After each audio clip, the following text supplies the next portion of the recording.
So as we were talking at the beginning of the first segment, we were talking about some of the macroeconomic data. We were discussing the Fed. We went over our segment, so I promised our panelists that they would be able to chime in too on their view on the Fed. And so we'll let Jeffrey and Charles do that. And then we're going to segue into some topics about various parts of the financial markets as well. So before we pivot into that, Jeffrey, why don't you start us off here? All right, I'll keep it fairly short. I've been saying for years, and I will continue to say it, that the Federal Reserve simply follows the two-year Treasury. When the Fed started to cut rates in September of 2024, the two-year Treasury was basically where it is today. And the Fed has come all the way back down in line with the two-year. There were 175 basis points out of sync, which is one of the most extreme out-of-sync positions. So as I said back in 2024, I thought they should have cut 100 basis points in September of 2024, but they got there pretty quickly with 50th and 25-25. The two-year Treasury is now at basically 3.5%. The Fed funds rate is at 3 5/8%. So if Rosie's going to be right and the Fed's going to cut down to 2% or something like that this year, the two-year Treasury has got to start moving, and it's not moving. Another thing is most investors aren't aware of how much of the debt is financed at the short end. In the last 12 months, and this has been the case for quite a while, over 84% of bond issuance over the last 12 months has been 1 year and in. Now, that's a little bit overstated, of course, because if you do a 90-day, you do it 4 times, you're counting it more than once, but it's still a very, very high percentage. And I think one of the reasons that that's likely to continue, if not increase, is it's a rate the Fed can actually control. They can control short-term interest rates. So if you're borrowing a huge amount in T-bills, then the bond market vigilantes don't matter that much. Another thing, on the flip side of that, investors don't realize that only 1.7% of bond issuance over the past 12 months, and this has been constant for a while too, 1.7% is 20 years and longer. That's it. So one thing that we have this big problem with is interest expense, which has gone up from $300 billion to now it's about $1 trillion more than that. And it's of course going to go higher because we have a budget deficit still that creates more interest expense. And the bonds that are rolling off have marginally lower yields for the next few years than today's issuance. So that pressure is going to be there, and that they can control it. So I think it's shocking to me that people don't understand that the Fed follows the two-year. Just look at a chart going back to 1980. The Fed follows the two-year. The two-year leads every single time. And since the Fed started cutting, 175 two-year has been unchanged. So they've gotten in sync. So my base case is that the Fed is not going to cut interest rates until May. And maybe they will then because of a sycophant being the Fed chairman. But I still remain, though, quite bullish on the short end. I think ultimately short rates are going to come down. I agree with that. It just doesn't seem to me it's in prospect in the near term. Yeah. The problem with the two-year, though, is it doesn't have the word Kevin in it. We can't get there. So, Charles, let me do a twofer with you here. Tell me your view on the Fed. Doesn't even matter with what you're thinking about. Give us your view, and then let's talk about what the Fed's impact has to the equity markets. Well, if I had a tambourine, I would have been playing it. I would have gotten tired, but I would have been playing it while Rosie was speaking, because I think he's right on this. And it's just the way they use the data, interpret data, and by the way, they're so wedded to the way they use it bothers me a lot. And you can't get them off of this. The notion that everything else is moved up, everyone else is incorporating modern technology, high frequency data, but we still rely on the most important in the monetary policy on old data. We're lower responses with massive revisions, and that's how we are driving our economy and our society. It's ridiculous. Now, as far as the new Fed, Trump is grappling, and Jim Bianco is right. He wants someone who can persuade the members of the Federal Reserve. And the folks that are in the betting market, half of them he doesn't think can, the other half he doesn't trust. They're saying the right things now, and but Powell said the right thing in his opinion. Right. And so he's grappling with that. His ultimate answer would be a Scott Bessent, who would have the cachet that a Powell has, that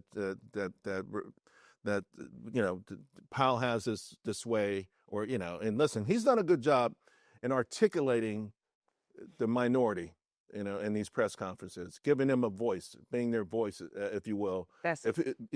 Powell has, if you consider him to be the biggest dove, he has come out like the time he says, don't take for granted there'll be rate cuts. Like, he's articulating for them. And I think that's part of the job, to make them feel heard.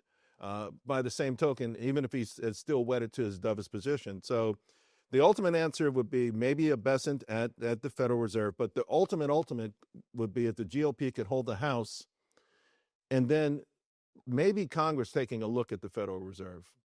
Now, we've heard Trump talk about it, but you've heard Bessent talk about this a lot, using the term Main Street. A Federal Reserve for Main Street, not Wall Street. Because as much as the 2-year may move the Federal Reserve, it feels like they always come to the rescue of the stock market. And it really became a big deal when Greenspan, a month into the job, saved the market, helicopter bend, you go down the line. And that's one of the reasons the stock market looks so much at Fed policy. And the Fed used to be able to jawbone the market around, but not as much anymore. So ironically, if Bessent took the job, that would be a big, big deal for Trump to get those 100 basis points through. He can muscle it through. Also, under that scenario, Charles, I want to ask you, Bessent taking a job, does he keep his existing job too?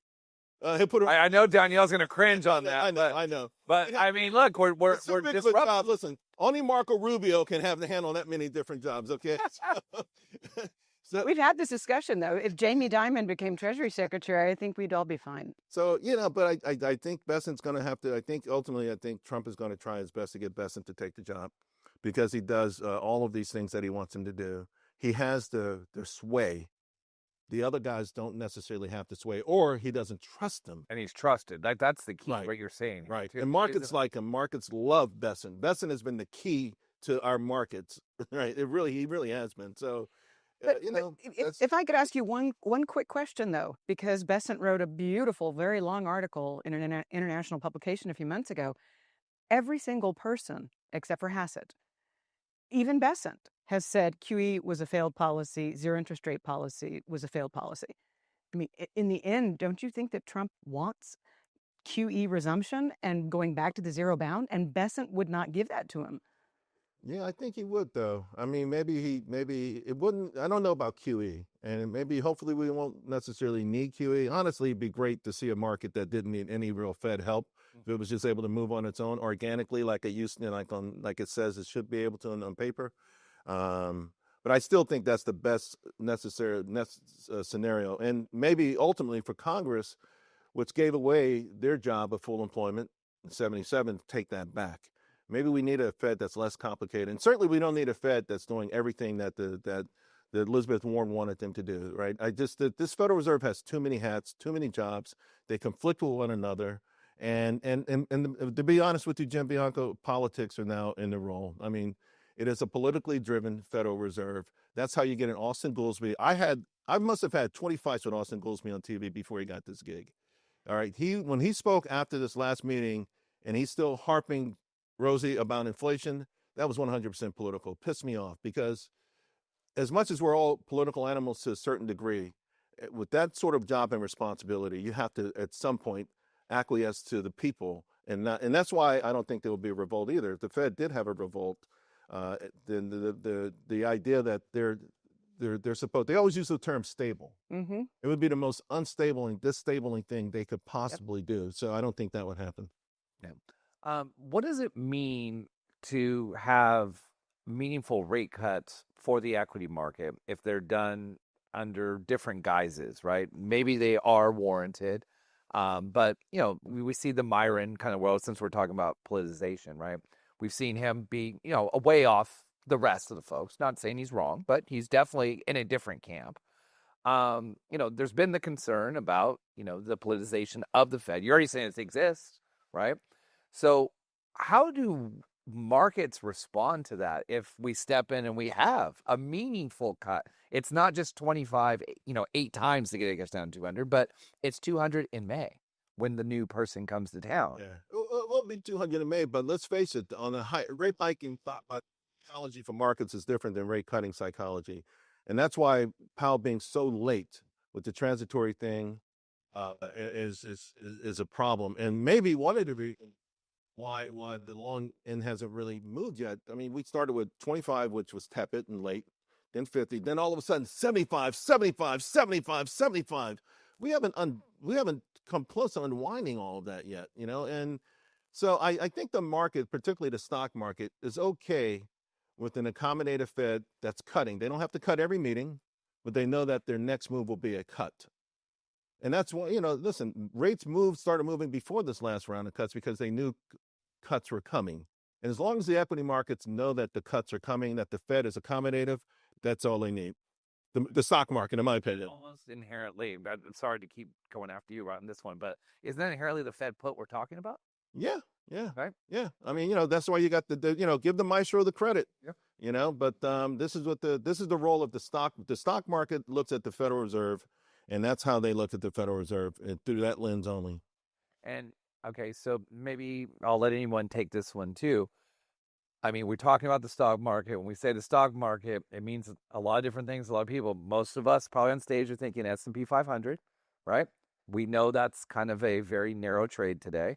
You know, are there ramifications of all of this, you know, with these policies? Does it matter for the stock market, or are we just wedded to this tech AI thing, and that's going to really be the direction of the stock market? Almost everybody in the street has been talking about rotation. I mean, this year it's only 4 days in, but materials are looking better, industrials are looking better, whatever. Yeah, I think the notion of just the S&P 500 gets to a part of this, right? You've got so many amazing things happening in the stock market outside of the S&P 500 that are reflective of this industrial revolution. And this is where all the big money is going to be made. This is where it was made last year as well. And you'll have smaller, you know, of course, the irony is you can have smaller gains on the S&P, but more participation, right? Sure. Because obviously if oil does well and materials do well, and so far consumers, communication services are lagging, they were just flat. You know, so you have the S&P is only up 8% this year, but ironically, you'd probably have a more balanced rally, you know, were all these names who did awful last year. So, but it depends, you know, some people always come on to my show and say, you know, it's a stock picker's market. For me, it's always a stock picker's market, you know, unless you have a 401k. And by the way, the passive investing thing, which we've talked about so many times, is still also that, you know, say what's outside of the Fed, the passive investing thing is where the fix is also in. Mm-hmm. Every week, every 2 weeks, people get a paycheck. A big chunk of that goes into 401k. Big chunk of that goes into the biggest names in the stock market. The biggest names in the stock market go up. And it's been a fortuitous cycle. And one day, I guess it will be broken. And I don't know how it looks when it unwinds. But right now, you get an accommodative Fed and then the juggernaut of passive investing. And it's hard to ignore the stock market. One thing that I was working on with the team when we were talking about some of this is, you know, we were looking at names in the S&P versus, you know, kind of medium-sized names that don't make it in there because of the committee effects. And what we were noticing too is that it's the prevalence not just of the S&P. It's not just the SPY or, you know, your equivalent Vanguard fund that has this.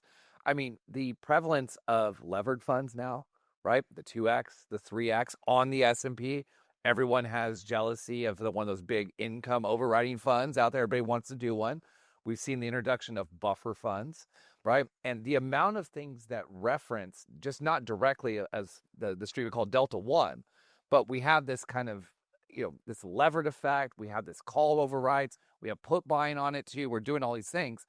It just seems that everything is so focused on the S&P, not just that kind of, let's call it passive beta money, right? But all these other ideas. Or ETFs than individual stocks, but the ETFs are buying the individual stocks. It's just amazing. Well, because you can have a stock and it can have an ETF on the stock. You have a 2X on it, a 3X, a 4X. The 5s we discussed last night got denied so far. Right. You know, there's a couple other, even there's the short ones too. No one wants that. But Jim, you've written about this a lot. What is your take on some of this?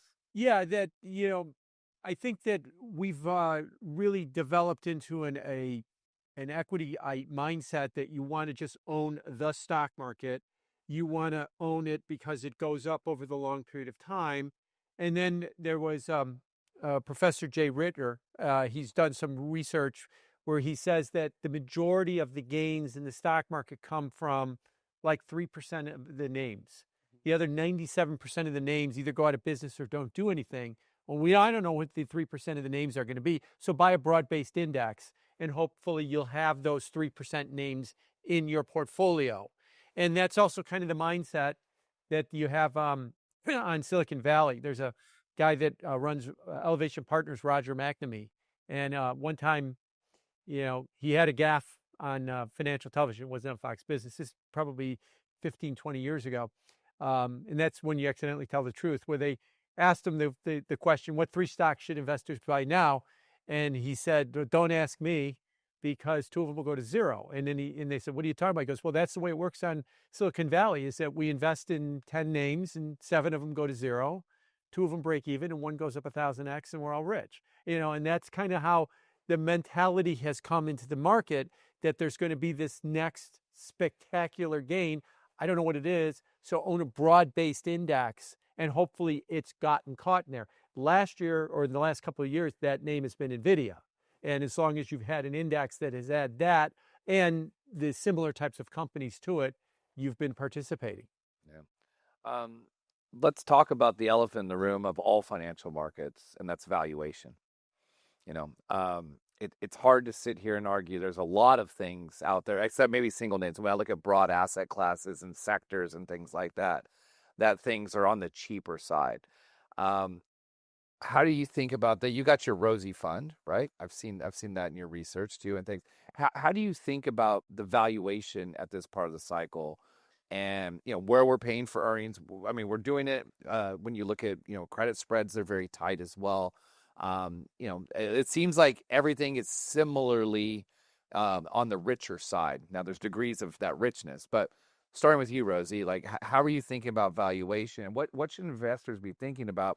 Are we just going to play the momentum game? Are we just going to do the naive passive investing? Or is there something to this story of what's worked over the long periods of time? Right. Well, I never made any bones about the fact that my hero and mentor of all time was Bob Farrell, who is the chief technical strategist at Merrill for like 5,000 years. He was splitting the Red Sea with Moses back in the Old Testament. Back in the 1950s, Bob Farrell was the pioneer in introducing sentiment into his work on the equity market, which makes sense because we're talking about a lot of psychology when we talk about the stock market. And when John Maynard Keynes in the 1930s invoked the phrase animal spirits, he wasn't talking about the economy. The animal spirits don't drive GDP or GDI, but animal spirits, sentiment, confidence, ebullience, what Alan Greenspan called irrational exuberance prematurely in 1996. This dictates a lot of the movement that we see in the stock market. It cannot be denied that sentiment drives a lot of other things. Sentiment drives market positioning, it drives the flows, and it drives valuations. There's different multiples we can look at. We can look at price to earnings, price to EBITDA, price to sales, price to book. Everything is at the very high end of the historical range.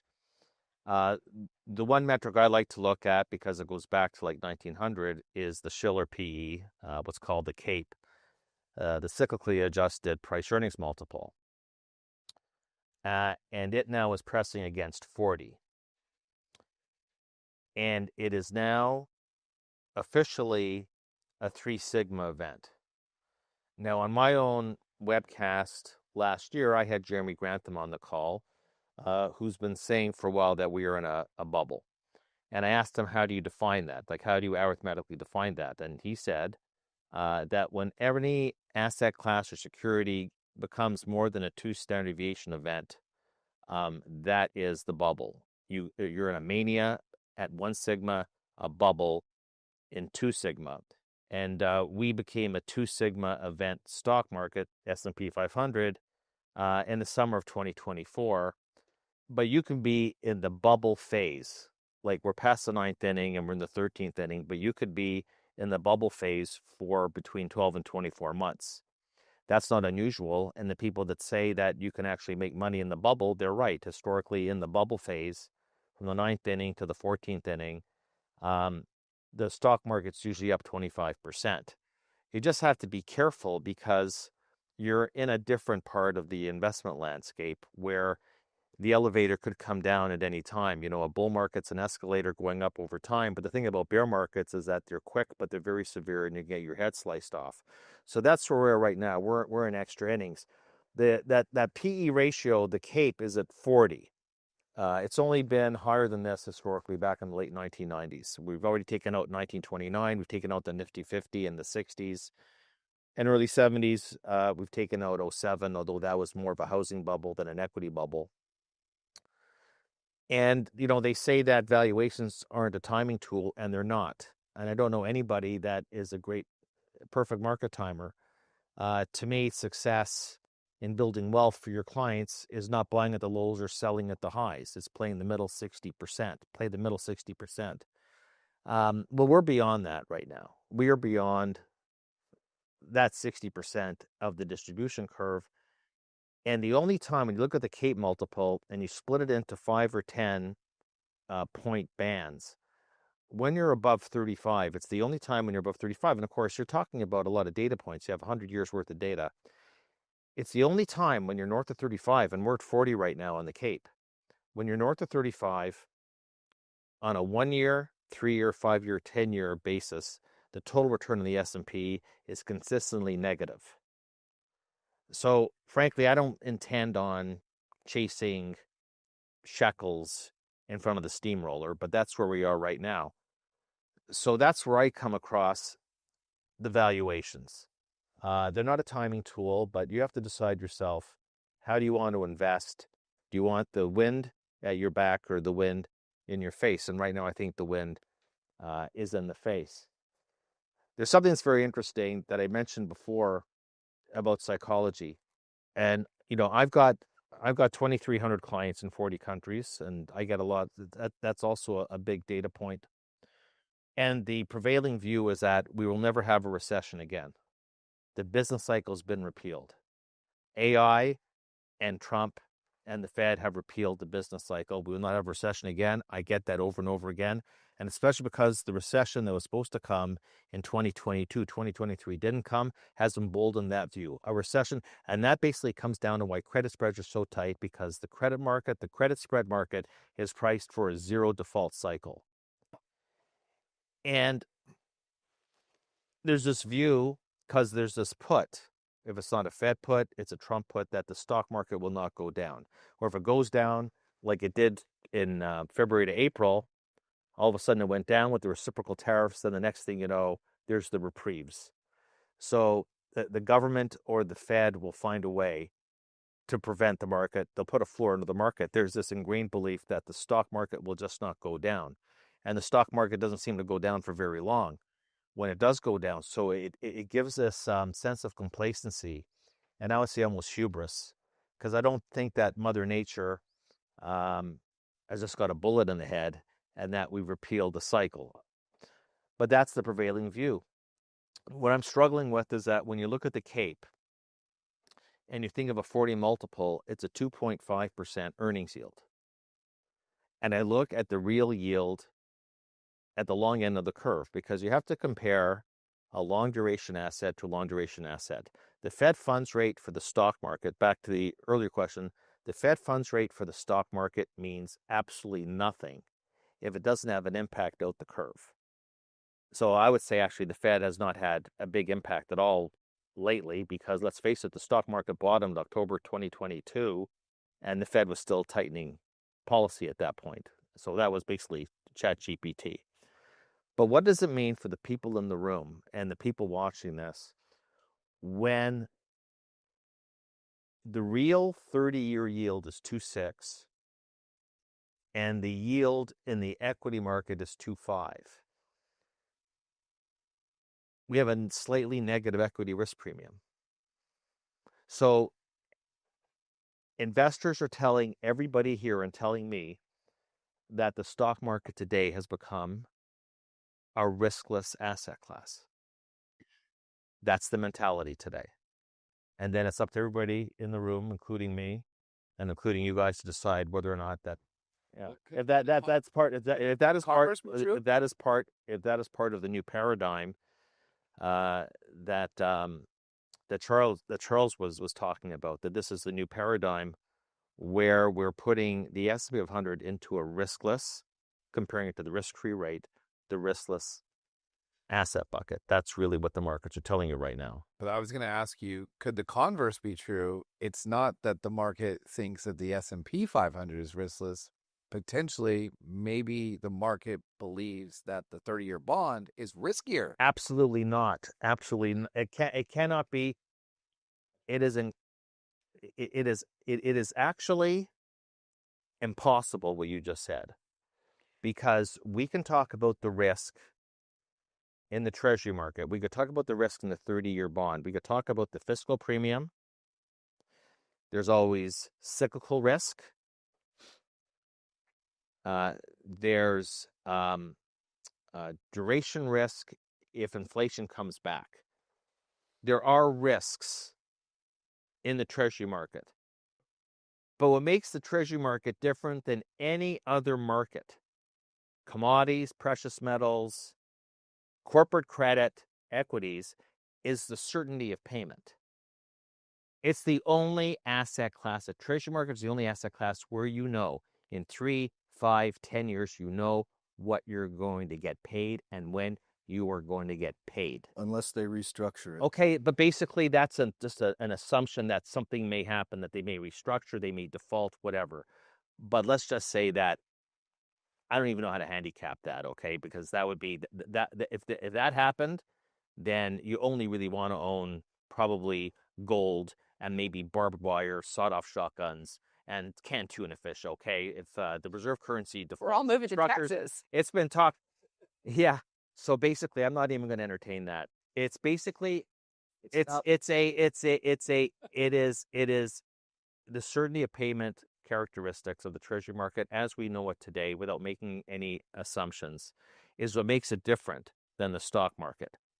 So no, I don't agree with that. I think that basically this comes down to the psychology in the market today, that there will not be a recession again, we will not have a default cycle again, and that because that we will not have a bear market, you can understand that if you believe there will not be a bear market again in the stock market, why wouldn't you just be all in on stocks? Because what makes it different than bonds is your bonds have a finite total return potential, whereas the stock market could theoretically be a jack and the beanstalk. So if you actually believe, which is what the equity risk premium is telling you, that equities are a riskless asset class, you'd want to own the equity market 100% at all times. And that's why we have a record share. When you go to the national balance sheet and you look that in aggregate, households have 72% of their financial asset exposure in equities, which has never been that high before, not even during the dot-coms. That's the mentality we have today. That is the pervasive belief. Can I just jump in and say one thing? I disagree, and I work with tens of thousands of retail investors for a long time. It's not that they don't believe there will be a bear market. There'll never be another bear market again. They just believe they'll be short-lived. And they've watched themselves sell into bear markets thinking it was the end, and then months or a couple of years later saying, damn, I shouldn't have sold, I should have bought. That's a different psychology, and that's a different driving force. We were talking about the driving force of the Fed, fiscal and monetary policy, the structure of more ETFs and stocks, so supply and demand, that's another driving force that has to be taken into account. A different sort of mentality amongst these new investors, not that they don't believe, they're smart, they're not dumb. They know there will be bear markets, they know there'll be crashes. The early 2025 was a great test. But guess what? When the institutions were selling, guess who were the number one buyers? Retail investors. So it's not that they don't anticipate bear markets, but they understand that if they're going to be in this long term, not to be shaken out like they have been in the past, particularly taking big haircuts. when people talk about valuation on spreads that Rosie brought up, that valuations are very tight relative to treasuries for corporate bonds, junk bonds, emerging market bonds, bank loans, etc. One of the things that you should keep in mind is the credit quality of the public corporate bond market is better than it was in the past. The fractions of the junk bond market that are double B or higher, the fractions that are triple C are lower than they were in the past. And I'm of the opinion that tight spreads have maintained so strongly for so long because I think under the surface, maybe only subconsciously, investors are aware of the fact that a lot of the risk that historically has plagued the public corporate bond market has now been sold to private credit. Bingo. Which has had a massive increase in participation from about 5 years ago. It's up like 400%. And the private credit story has been one that was very strong because people were attracted to the returns early on, about 5 years ago. But now, the credit quality is very suspect. There have been many, many news reports of things that are going on within reputable private credit firms. And there are a lot of them, since there's been a boom in that issuance, that are not reputable. I use the analogy of the Wild West. You had a small settlement, and there was one honest, well-meaning and hardworking sheriff, and he took care of everything. And then they discovered gold nearby, and all these people started swarming in. And once people see that there's a bonanza going on, a lot of non-reputable people start showing up. Mm-hmm. I'm not saying they're all non-reputable, but I'm saying some of them might be. But some of these very reputable firms had some weird experiences in 2025. One was there was a mark put on a position at 100 cents on the dollar, and 4 weeks later, it was written off at 0. Now, I know that there's some opacity here, but are you not monitoring your positions? It turned out there was one Renovo was one of these deals where they had $150 million in liabilities and under $50,000 in assets. Yeah. And the bond was marked at 100. I mean, give me something here. 80, 70, but then they actually come out and say our policy is if we think that we're going to get 100 back, or think that's a good probability of getting 100 back, we mark it at 100. And then there was another one where there were about 8 private credit firms that owned exactly the same position, and in June they were all marked at 100. And then in the ensuing months, one firm marked it at 98, then 95, and then when you got to around November, one firm had it marked at 91 and one at 74. Now, that's not 100 to 0 in 4 weeks, but there's a big difference between 91 and 70. That was a car wash. And I had a very big insurance company client that came in. This was early in 2025. And he was pointing out that he was in a lot of private credit investments. And in fact, he had 8 managers that had the exact same position, because that's how private credit works. It's very clubby. It used to be one big happy family 5 years ago. Now there's a lot of tension in the market because the big firms are bullying the small firms. But this insurance company had 8 managers with exactly the same position. One had the difference in the mark was between, I can't remember exact numbers now, but it was a very big spread. One had it at 95 and one had it at 8. So what's going on here?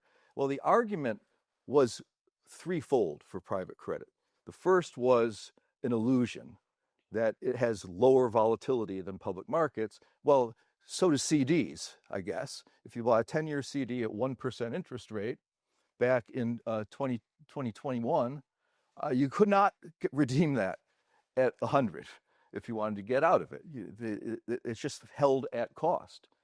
Well, if you held things, if you do a weighted average type smoothing of prices, you get lower volatility. This is a theme that's borrowed from private equity, where private equity became very popular because of a Sharpe ratio argument. You might have the same or maybe a little better return than the public market, but when the S&P 500 goes from 100 to 50, the private equity would mark from 100 to 80. And then when the S&P 500 recovers back to 100, they mark their private equity back to 100, and voila, you've got exactly the same return of 0, but it's less than half of the volatility, so it's more than double the Sharpe ratio. That's just an illusion. Mm-hmm. Second argument for private credit helping its boom was the historical return argument, which was valid back 5 years ago. Although we all know that past performance is not indicative of future results, but it was a valid draw. That's not valid anymore. It's not outperforming. And then the third argument is the worst of them all, and it's really just a cynical repackaging of the first Sharpe ratio argument, and that is you should own private credit significantly in your allocation to credit, because it'll allow you to sleep at night when the public market exhibits volatility. That's a repackaging of the Sharpe ratio argument. You're just not marking it to market. Which is why they're now selling to retail. Yes, well, retail, and you see the huge percentages that many of these large endowments have in locked up investments. There was the famous example that Harvard, with its $50+ billion endowment, when the donors stopped writing checks because they didn't like the demonstrations on campus, they had to go to the bond market and they tried to borrow $4.5 billion to pay ongoing expenses, electricity bills and salaries. The great Harvard, with $50-odd billion, doesn't have a couple billion of liquidity. So this reminds me a lot of what happened during the global financial crisis, when there were all these funds that once things got really cheap, they called the money. But by then, nobody had any money. I had a meeting with Stanford University Endowment. It's the most memorable meeting, one of them, of my career.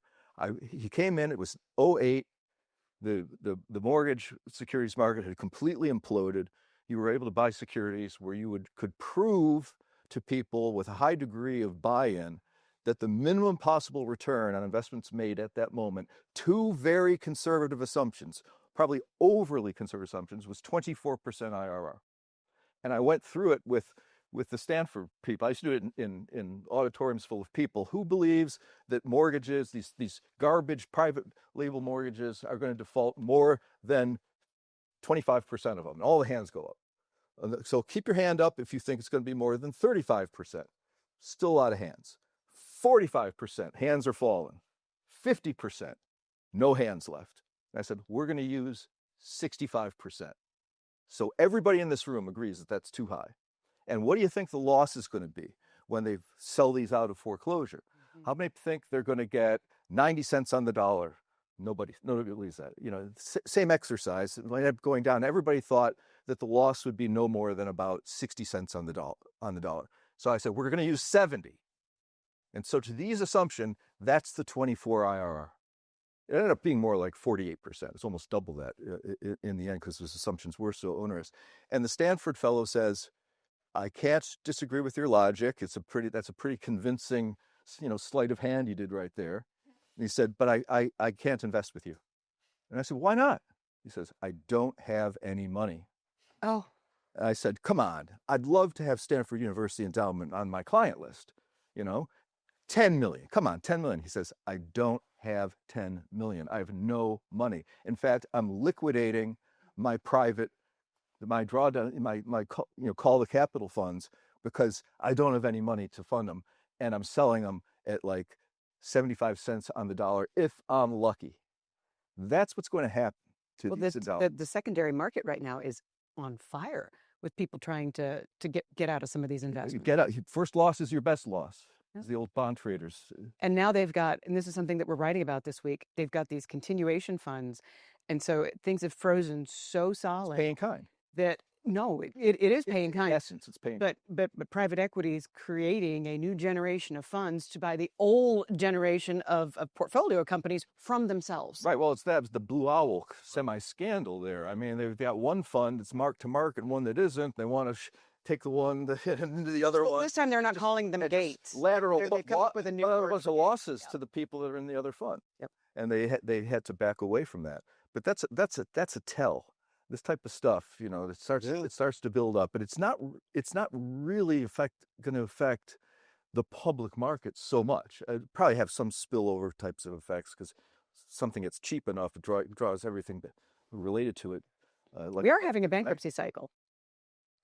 Yeah. I mean, we're having a large bank. I mean, S&P reported this morning 749 corporate bankruptcies this year. That's a 15-year high. And when it comes to emerging market spreads, if you just look at some of the financial ratios of debt to GDP and stuff like this, they're far less than the developed world, far less.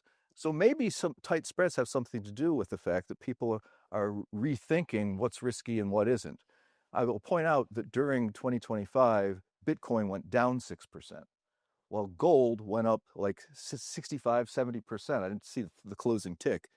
But it seems to me that people are sobering up to the idea that maybe hype isn't really the best idea at these valuation levels at this point. Maybe something real like gold. And gold, as Jim Grant so often turns interesting phrases, he said, the price of gold is the reciprocal of people's confidence in central banking. Amen. Yeah. So that's what I have to say about that. I actually am going to leave it there because I think that is so poignant. And always, I love a great Jim Grant reference. So we're going to do that. And we're going to make a pause here for the end of our second segment. And we're going to come back. And when we come back, we're going to talk a little bit more about markets, but we're going to weave it into favorite trades and ways to build portfolios for 2026. So it's not just best trade. You can pair them up together.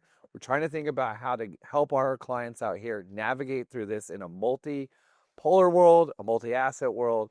And we're going to come back with our panel and their best ideas at that point.